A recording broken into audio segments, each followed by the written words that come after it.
Toffee Blue View, your source for all things Everton. I'm Gerry, and I'm in my kids' room. All with me also is Max and David, and we need to talk about Gylfi Sigurdsson. But it's not a we need to talk about video. It's just that we need to talk about it because I don't know if you were watching the game on Saturday, but at one point he went down with an injury, and it wasn't really that much of a contact-induced injury. He just sort of went down to the pitch, and yeah, he went out of the game for a little while, but then he came back, and I think everybody was thinking, okay, he'll be all right. Nothing is effed here, man. But yeah, came out today through Icelandic sources that he might be out the rest of the season and potentially out for the World Cup. Now, having said that, Everton posted a report, a statement that said it could just be of several weeks, and he's going to see a specialist today, and we're going to find out how long he potentially may be out after he sees that specialist. So we should be able to figure that out soon. So guys, we need to figure out who steps up now to fill his shoes, fill his boots. Who will Sam use, and how does this affect our form moving forward? Okay, so I think Max, do you want to step up on this one? Speaking as someone who's had several knee injuries in the past, I know how dangerous is the word I'm going to. How dangerous he can be. My thoughts as soon as I saw that he was injured is I'd rather him not play again for the season for the sake of the World Cup. I think Gylfi knows how much of an important player he is to us and how much we need him really as a creative outlet in the side. And I mean, we've said it several times over the last few weeks, particularly after those losses against Watford and Burnley.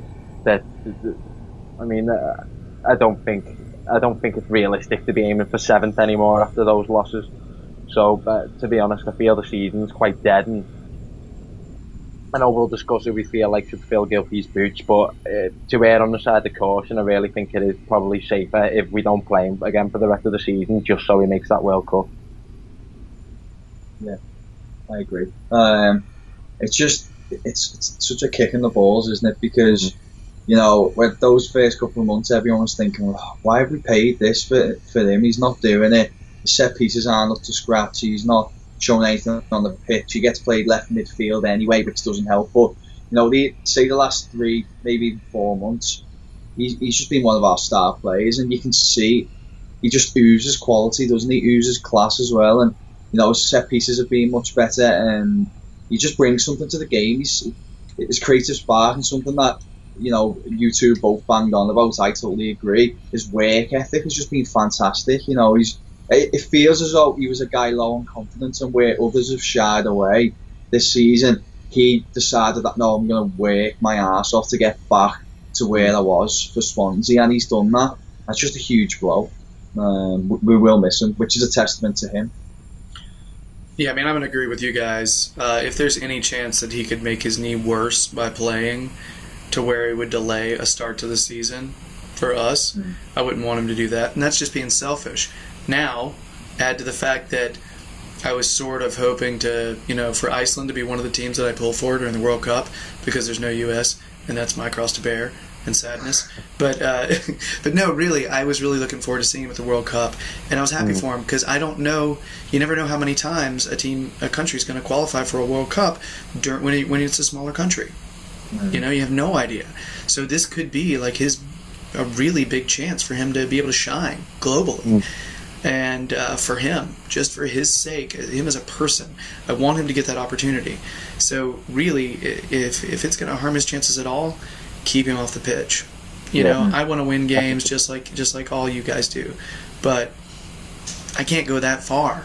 You know, so having said that, I can really only see, you know, 2 players maybe stepping up into this particular situation. And one of them actually got to play the other day in Davy Clausen. So I don't know if he would get the same Gylfi role or if he would drift back a little bit more, kind of in the role that Davies is doing. But I think he may try to make it a like-for-like thing. You know, knowing Sam, I'll be honest, Gerry, I'd like for like, I think's perfect. You know, he's back in the setup now, so he's obviously doing something right in training in some recent weeks, and let's do a like for like and see what he can do. That you know, predominantly that's what he was at Ajax anyway. So let's see if he can do it in the Premier League, and let's not give him half a game and throw him back out. Let's just give him maybe 3 or 4 games to really settle into the role, and let's see what he can do. Yeah, I definitely agree with that. I feel like Klaassen is, this is his due chance, I think. You know, obviously he's had a really difficult start since he's come to us, but now it's obviously showed that he is doing something right.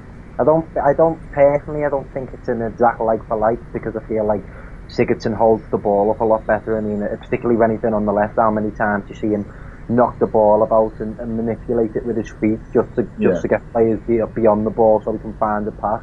I feel like, you know, whoever's playing the deeper midfield roles, whether that be Rooney, Gay, Davies, Sneijder, and even, I feel like they might have to be on the back foot a bit more, because I feel like, you know, we've discussed it, Davy Klaassen seems to be a lot more of a one-touch, two-touch player. So I just feel like it's a matter of, if Davy Klaassen does play in that 10 role, it's going to have to be a killer ball into him, and it's going to be, you know, it'll obviously be Tosin, and you'll have the wingers running on either side. There's going to have to be good movement ahead of him, because I feel like, you know, Klaassen's got the vision and the ability to find a man. It's just, I think, if Klaassen does get put in that role, I think it's going to need a lot more effort from other players, really. Yeah, I definitely see exactly what you're saying, because Gylfi kind of likes to hold on to the ball for a while. You know, Klaassen is very much he wants to keep the side ticking over. It's like what he's trained to do. I trust Gylfi to be able to beat a man every once in a while. If it's not with his skill or speed, which is usually not as much, it's with he's a bigger guy than I think he's given credit for. It's odd that you've got a kind of a taller, thin guy who's such a finesse player, but also has some physicality. It's just he creeps up on you. You don't realize he's got it. Having said that, I think that Klaassen, with some experience, can handle it, but I think there may be some rough going in the beginning. Additionally, not just Klaassen, though. Although I do think Sam is going to give Klaassen the chance, but Vlasic, Nikola Vlasic, who, from what I can tell from the Croatian sources and everything, they seem to think he's a 10. All right, he's not a winger, which, you know, when I've seen him play, I agree with that. I think right now he's not as in favor with Sam as Klaassen is, and it seems like he's kind of doing a little bit more pouting, maybe a little more complaining than Klaassen is. I don't know. What do you guys think? Yeah, no, I agree. I think if for some reason he doesn't seem to like Vlasic, because he scored, didn't he? And what game did he score in the Europa League? Was it the Apollon game? Yeah, he scored it in the home. Didn't he score it? So, he scored at home, didn't he? Against who was it against? That was against Apollon Limassol. Yeah, Limassol. And then he scored away. So I don't know. He just doesn't seem to like him, does he? He doesn't get near the squad. I just don't think he'll get a sniff. I don't think he trusts him. He recently talked, didn't he, about playing younger players, now they have to kind of wait and learn a lot more about the game, and I think he was basically putting Vlasic in that group, so I don't think he's going to get a sniff. Yeah, I'm a little concerned that he's going to throw Schneiderlin in, as in on the bench, and then that makes him an option, which I don't really want. Yeah, I mean, I know we saw Davies in this deeper role against Brighton, but it wouldn't surprise me if now, obviously with the injury, and if he doesn't feel like putting his faith in Klaassen, that he just slots in next to Rooney and Davies pushes further forward, or again it goes back to the kind of 4-3-3 that we were playing. But if we stick with the same system and Davies is given the kind of behind the forward role, I feel like this would be a great chance for him to you know, get his stats up, get his goals, get his assists up, start making waves again like he did when he burst on the scene with that goal against Man City. But in terms of Vlasic, quick feet, can hold the ball up well. I can imagine him to win a lot of fouls in and around the box. So yeah, but, you know, there are options there, and they've all got potential. The possibility of Schneiderlin coming in, but however, I know Schneiderlin, I don't know if he's injured right now, but he was not on the bench. But you know who else was on the bench was Baningame, however you want to say it. But he was on the bench, and I was psyched to see that. I was like, finally Sam giving the guy a little credit, because I think the kid is great. So if he chooses to do what you just said, Max, push Davies up a little more, he could easily throw Baningame in there if Gay is still hurt. And if he's not, then you go Gay, Rooney, Davies, and you still got that little triangle going. You know what I mean? So, I think so. As far as how this affects our form going forward, I think we may struggle a tiny bit at the beginning, but I don't think it affects it as much as I thought it would. You know what I mean? I think it depends on Sam's decision making. Know what does he want to do. I've got a funny feeling. I know you're saying you've got a feeling it might almost promote Schneiderlin's status in the squad. I've got a feeling it might mean Dominic Calvert-Lewin coming back in, which you know, I'm a big fan of the lad, but I don't feel like it's what we should do if we want to kind of improve this attacking philosophy that we seem to be putting an emphasis on now. We've got 2 full backs back. I feel like that might lead to more long balls, headers on from Calvert-Lewin for Tosin to run onto, and I don't feel like that's the type of football that Evertonians want to see Everton play. Right. So, I agree with that actually.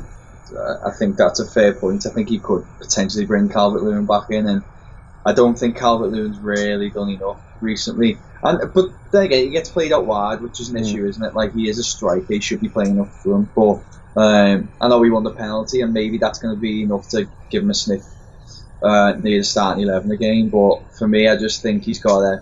I'd put him down the pecking order and work his way back up, because I don't think he's done enough when he's had his chances. All right, guys. So, anything else?